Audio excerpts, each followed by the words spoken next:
While on this New Year's morning wake-up call, courtesy of the Miami Hurricanes Radio Network.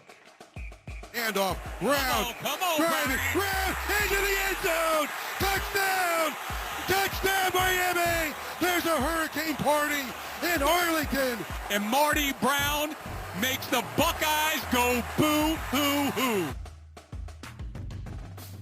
Statement win for the Hurricanes as they advance to college football's Final Four. And look who's up early with us on this New Year's morning. Sir Paul Finebaum is with us getting set for this huge day. But before we look ahead, Paul, we look back. What's your number one takeaway from Miami's somewhat surprising win over Ohio State last night?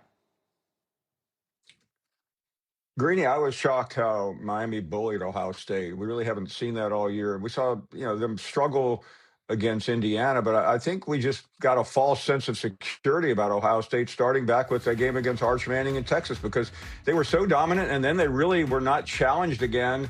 And you just have to wonder what happened to this team. Did they lose an edge? And because they were ineffective in the Big Ten championship game. And last night, they just did not look like the same team that so many people, including myself, after Texas went down, had declared as almost invincible, Greeny. Yeah, it looked like a month ago, and then the loss to Indiana, and then the loss last night, and away it goes. So let's turn our attention then to the three games today and get picks from Paul before he gets rolling for the day. What is your prediction? We'll do the games in order. Let's start with Oregon and Texas Tech. What's your prediction for that game this afternoon?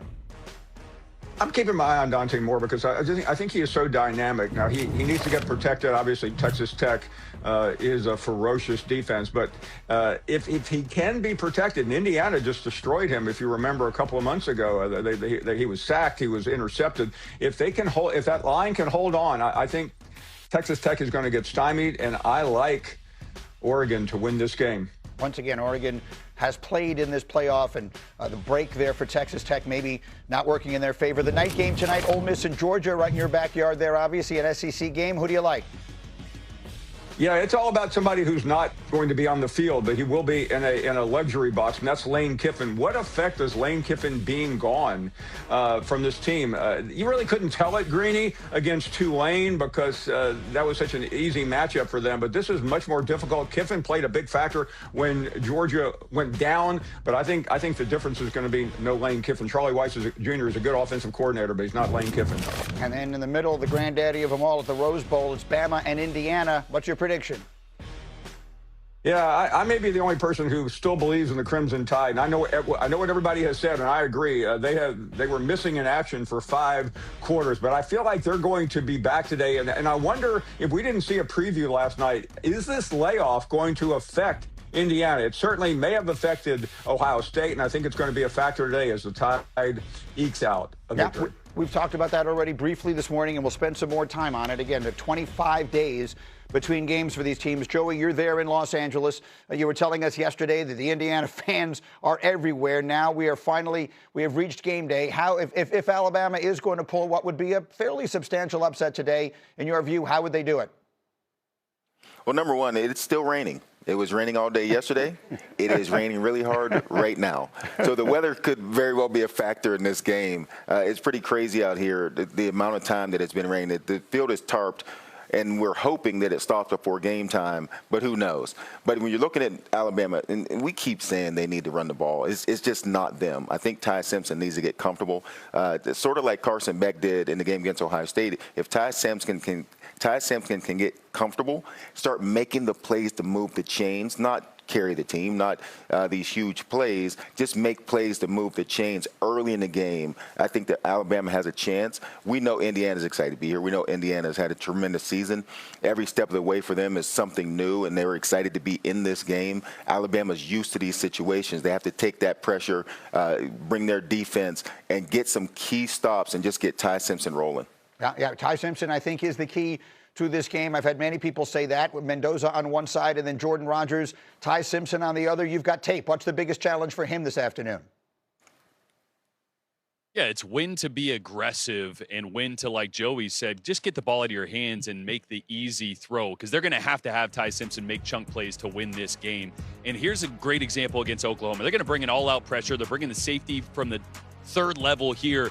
He's going to try to hit a double move wheel route down the sideline with a corner over the top. Not the time to be aggressive. Hit your hot right. You got a tight end sitting right there, a little short of the sticks. Give him the ball, let him catch and run. Not the time to be aggressive. Later in the game on a 4th down, this is actually the perfect look to hit this corner route for a touchdown. This is what quarterbacks love to see, but there's going to be pressure off the left side. So instead of taking the chance and throwing the corner route one-on-one, he's going to throw hot. The ball comes out really quick.